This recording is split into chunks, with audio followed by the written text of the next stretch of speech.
internacional de lo que está ocurriendo, lo que ha ocurrido desde el 18 de octubre y antes que ya se venía como fraguando esto, lo que bien dices tú que para el gobierno de Michelle Bachelet ya hubo un estancamiento y se pensaba y la gente tenía la esperanza de que Sebastián Piñera eh, reactivara esto y volviese a tomar el impulso de la economía. ¿Qué crees tú que en realidad, independiente de la oposición que tiene en el Senado o en el Congreso, eh, el presidente tiene las facultades, ¿cierto?, que la Constitución le otorga y las leyes también para tomar algunas medidas de excepción en forma directa?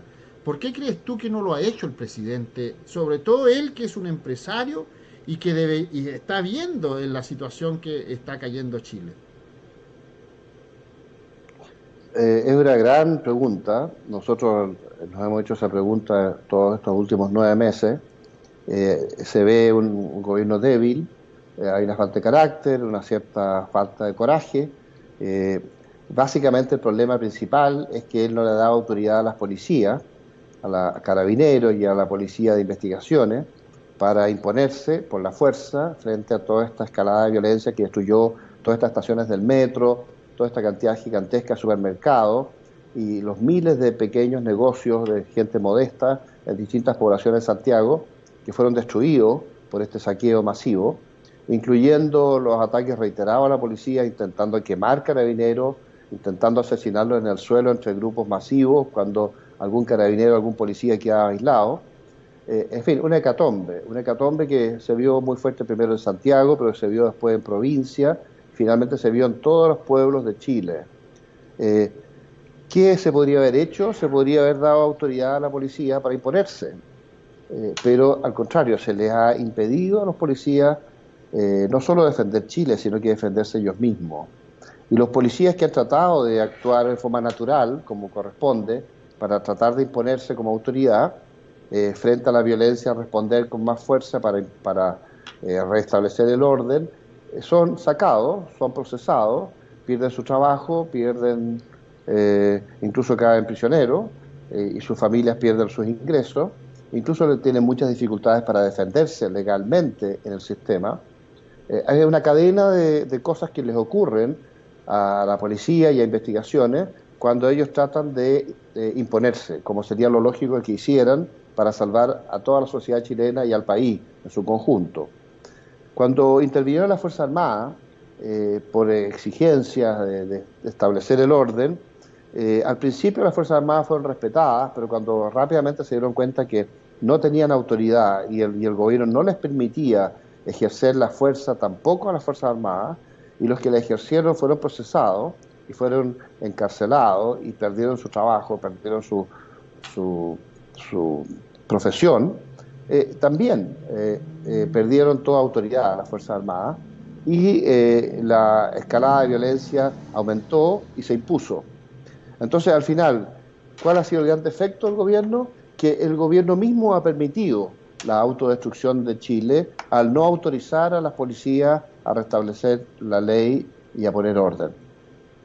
Correcto. Mira, una de las preguntas que también, si bien es cierto, no es en la parte del área económica, pero por el background que tú tienes, Daniel, por los trabajos que has desempeñado en el área de asesoría, ¿cierto? En diferentes ministerios, Ministerio de Defensa, con las Fuerzas Armadas, etcétera, etcétera. Dice uno de nuestros seguidores del chat, ¿será verdad, don Daniel, que el aparato de inteligencia habría sabido del estallido delictual de octubre? Creo que desde septiembre se sabía y el mismo presidente habría dicho que tenía información, pero no se hizo absolutamente nada. ¿A qué puede deberse esta reacción o no reacción en realidad, de acuerdo a tu experiencia? Sí, había un aparato de seguridad interior muy disminuido por prejuicios que tiene la izquierda con los servicios de inteligencia. Ya en los años 90 se impidió a las Fuerzas Armadas y a los servicios de inteligencia actuar en seguridad interior, y se creó al final una organización que se llama la ANI, la Agencia Nacional de Inteligencia, que eran alrededor de 95 personas, 94 personas, con un presupuesto limitado, solamente manejando información, pero sin gestión para actuar. Esta gente era mayoritariamente de izquierda al comienzo, todos sus agentes. Después se fueron profesionalizando y había una mezcla de ambas cosas, pero no tenían mucha autoridad. De hecho, cuando ellos hicieron ciertos informes, no solo el año 2019, sino que antes, 5, 10, 15 años antes, las veces que hicieron informes, no los tomaban muy en cuenta, no tenían mucha autoridad, no eran muy considerados.